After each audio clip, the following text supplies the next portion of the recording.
آپ نے فرمایا جسے تم نے پناہ دے دیا اسے ہم نے بھی پناہ دے دی، اور علی رضی اللہ تعالیٰ عنہ کو اس آدمی کو قتل کرنے سے منع کر دیا۔ جیسے بخاری کی حدیث ہے، آپ دیکھیں کہ جسے پناہ دے دیا جائے اس کا قتل کرنا کسی کے لیے جائز نہیں۔ جسے پناہ دیا تھا وہ غیر مسلم ہے، کافر ہے، لیکن پھر بھی ہمارے نبی صلی اللہ علیہ وسلم نے ان کو قتل کرنے سے منع کیا۔ کیوں؟ اس لیے کہ جس کو پناہ دے دی گئی، مسلمانوں کا کوئی بھی آدمی، چاہے وہ کسی بڑے پوسٹ پر ہو یا معمولی انسان ہو، اگر وہ کسی کو پناہ دے دیتا ہے اپنے گھر میں تو اس آدمی کا قتل کرنا کسی دوسرے کے لیے قطعاً جائز نہیں ہے، یہ شریعت کے اندر حرام ہے۔ ایسے جو ملک کا سربراہ ہوتا ہے، ملک کا حاکم ہوتا ہے، وہ کسی کو اپنے یہاں بلاتا ہے، اسے امن دے دیتا ہے، اس آدمی کا بھی قتل کرنا جائز نہیں ہے۔ یہ خوارج لوگوں کی پہچان ہے جو ایسا عمل کرتے ہیں۔ ہمارے نبی نے فرمایا ایما رجل امن رجل علی دمہ ثم قتلہ، جس آدمی نے بھی کسی کے خون کو معاف کر دیا، اسے امن و امان دے دیا، پھر اسے قتل کر دیا گیا یا اس نے قتل کر دیا، فانا من القاتل بری، تو قاتل سے میں بری ہوں، وان کان المقتول کافرا، اگرچہ مقتول جسے قتل کر دیا گیا وہ کافر ہی کیوں نہ ہو، میں قاتل سے برا ہوں جو قتل کرنے والا ہے۔ وَيَحْمِلُ لِوَاءَ غَدْرٍ يَوْمَ الْقِيَامَةِ، اور قیامت کے دن وہ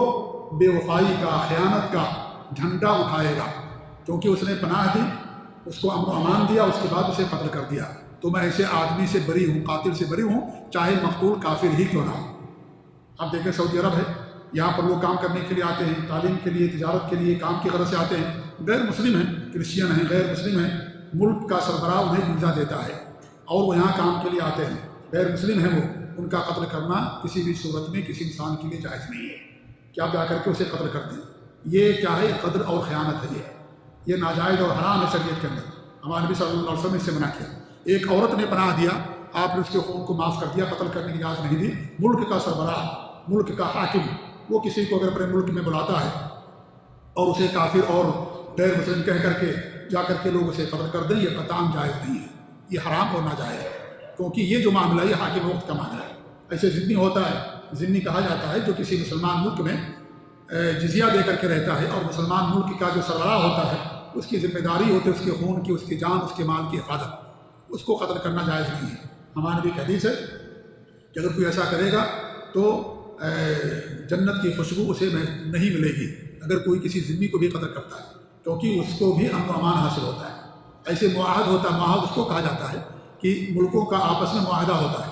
کہ ہماری اور آپ کی آپس میں جنگ نہیں ہوگی، عہد ہے ہمارے درمیان، معاہدہ ہے۔ جیسے ہمارے نبی نے صلح حدیبیہ کیا تھا، معاہدہ کیا تھا کہ ہماری اور آپ کی درمیان میں آپس میں جنگ نہیں ہوگی، معاہدہ کیا تھا آپ نے۔ ایسے اگر کوئی ملک کا سربراہ کسی سے معاہدہ کر لیتا ہے، چاہے وہ ملک غیر مسلم ہی کیوں نہ ہو، اسے جنگ کرنا، لڑائی کرنا یا اس کے لوگوں کو قتل کرنا جائز نہیں ہوگا،